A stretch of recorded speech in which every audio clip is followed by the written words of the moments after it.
তো স্টেজ করা নিষেধ, তো ওটা স্টেজ না, একটাই চেয়ার ছিল, হ্যাঁ, একটু বসছিল যাতে আমাকে দেখা যায়, কোনো ব্যানার ছিল না, কিছু ছিল না, সামনে কাঠের চেয়ার গুলো, প্লাস্টিকের চেয়ার গুলো। তো আমি হ্যান্ড মাইক নিয়ে বক্তব্য দিচ্ছি।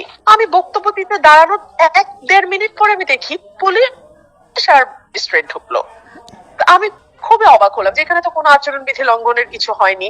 আমি হ্যান্ড মাইকে কথা বলছি, কোনো ব্যানার নাই, আমি ভোট চাই নাই, বা মানে আচরণবিধি কিছু হয়নি। হ্যাঁ, তো আমি একটু অবাক হয়েছি, বাট অবাক হয়ে আমি বক্তব্য কন্টিনিউ করতেছি। কন্টিনিউ করার পরে 3-4 মিনিট পরে আমি দেখি উনি উপরে উঠে আসতেছে, ম্যাজিস্ট্রেট। হ্যাঁ, মানে আমার স্টেজে, মানে আমি যেখানে বসা, আপনি ওই ছবিটা দেখেন, ওখানে উনি কাছে চলে আসতেছে, স্টেজের একদম কাছে।